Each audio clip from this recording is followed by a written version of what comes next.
Okay, let's go ahead and we'll get into the next issue.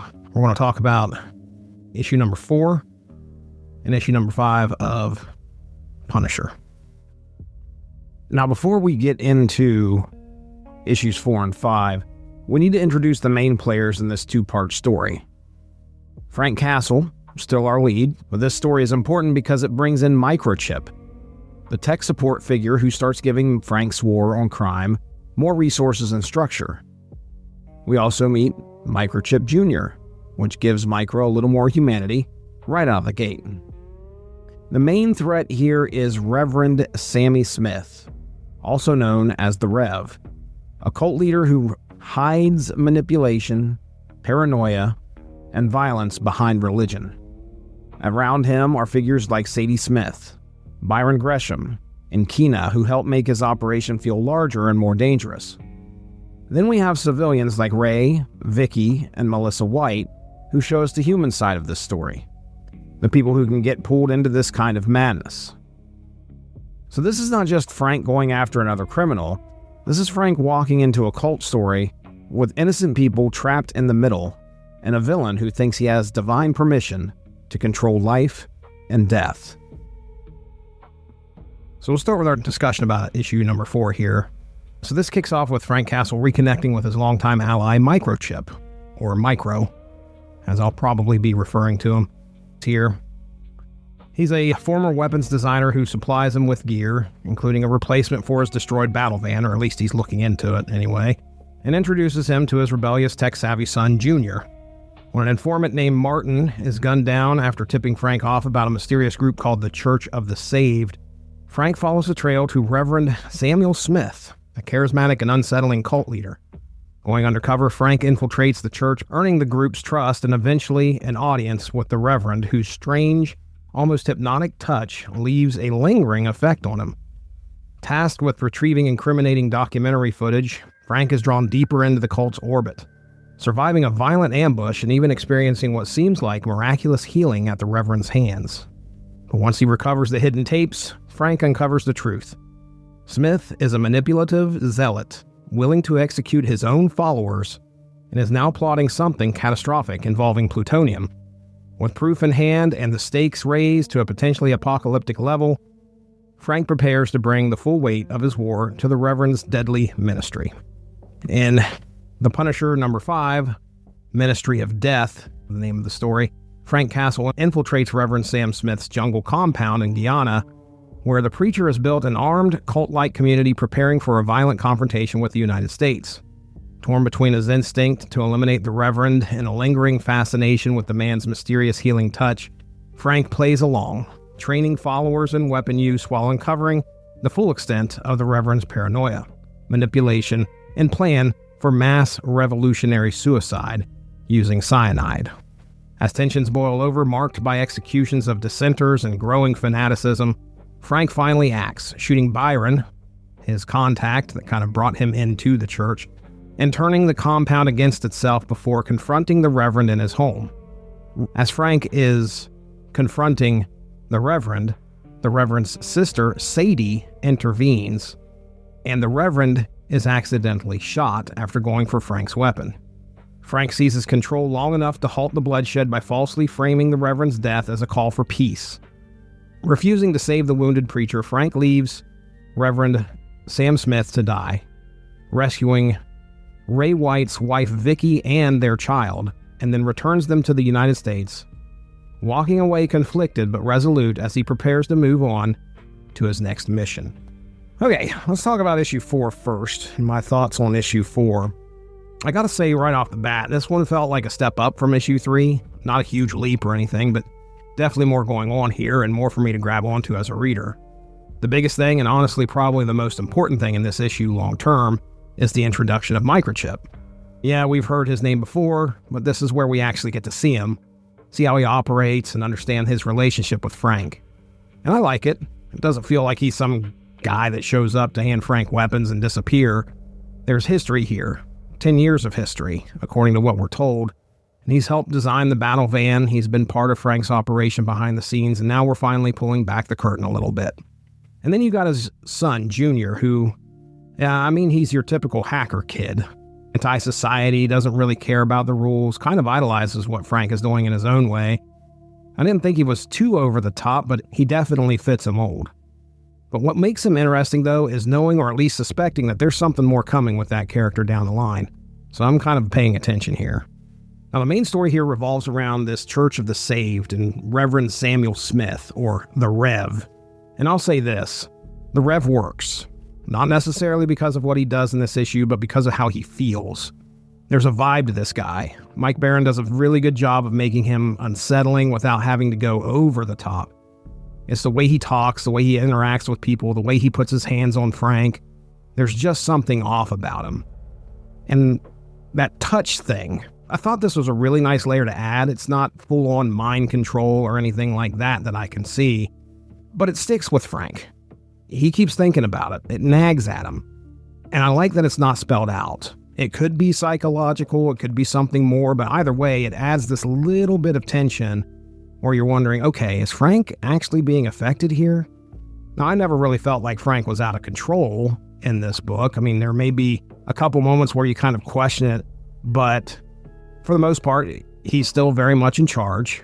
So it's more of a lingering unease than an actual threat, at least for now.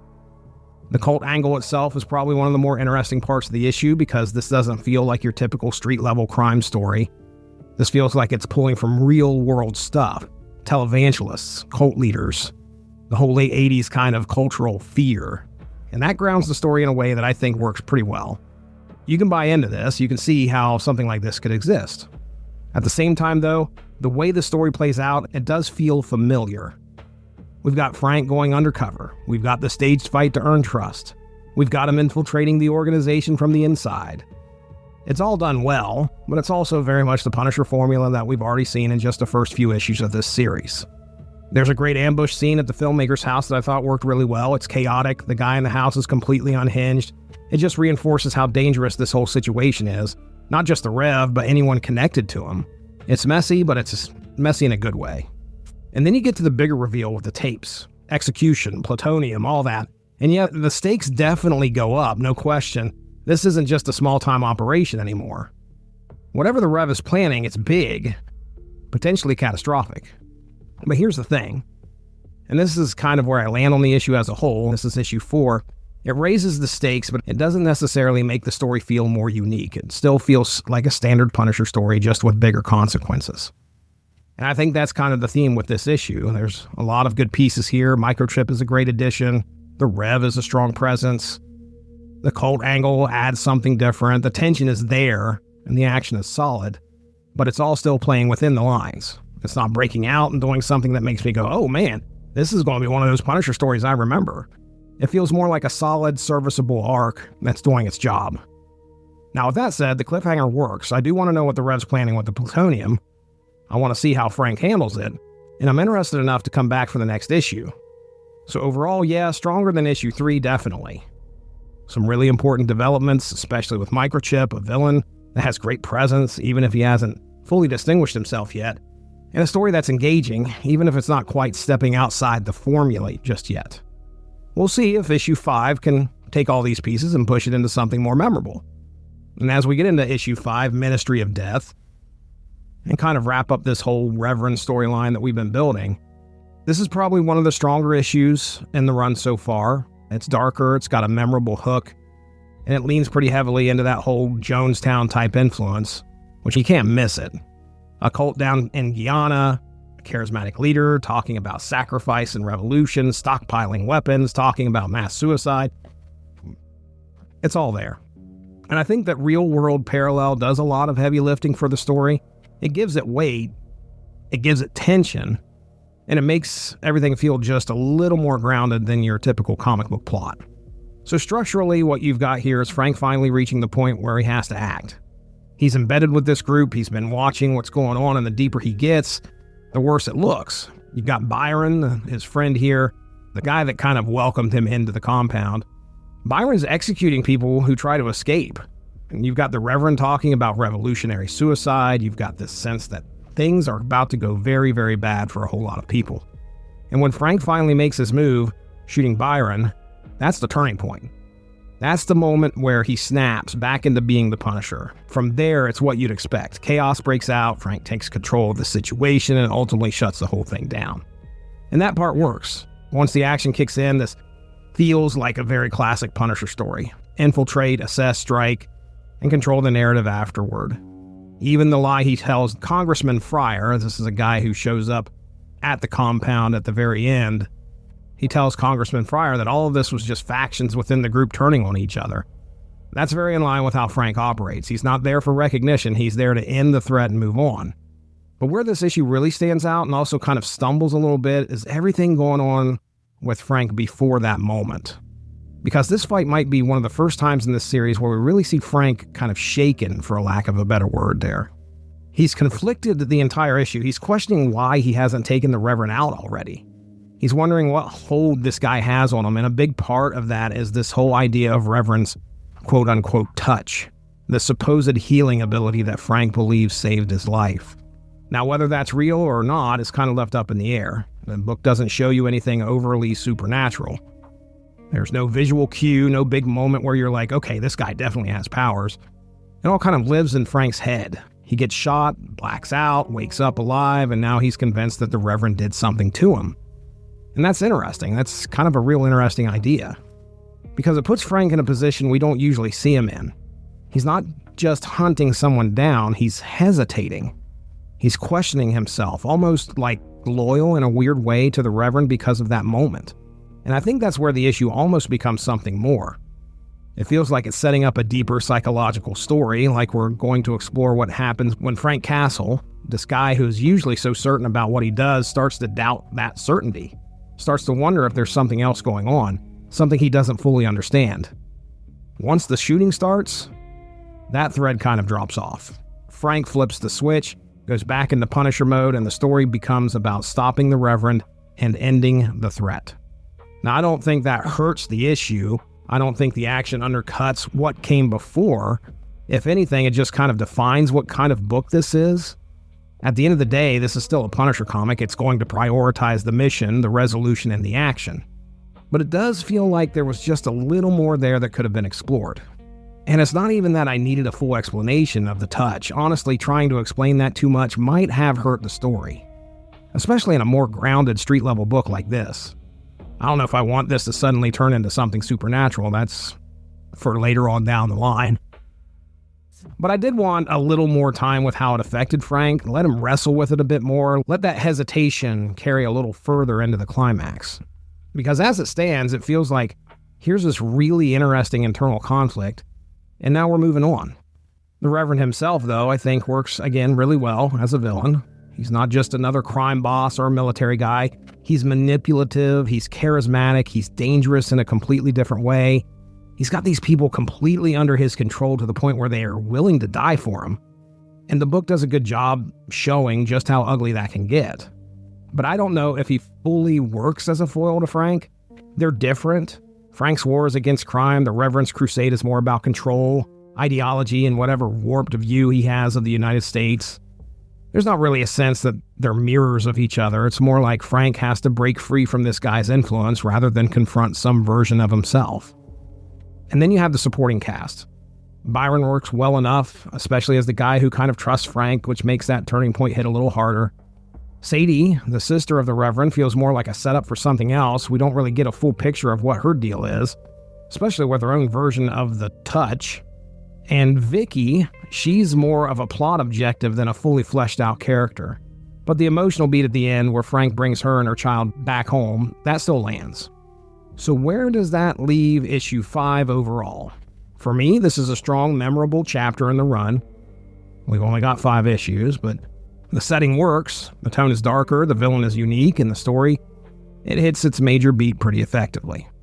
But it also feels like one of those issues where you can see the potential for something deeper, especially with Frank's internal struggle, and it just doesn't fully commit to it. And I don't necessarily think that's a failure. It feels just like this book knows what it is at this point.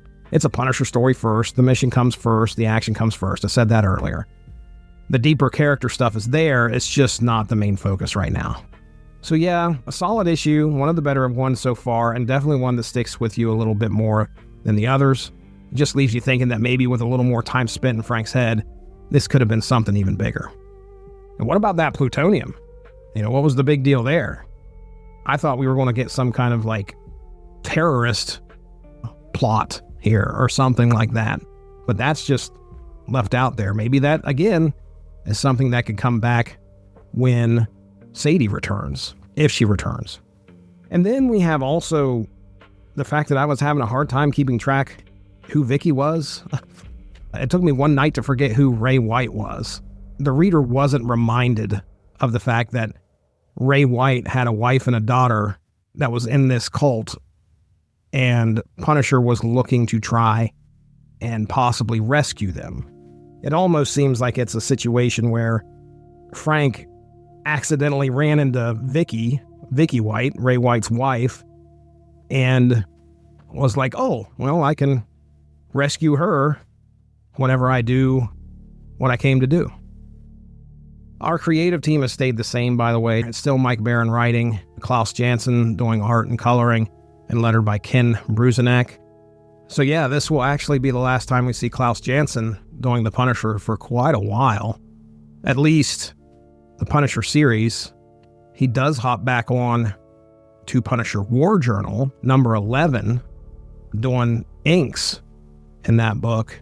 And then he'll be there in about 4.5 years later for Punisher Warzone.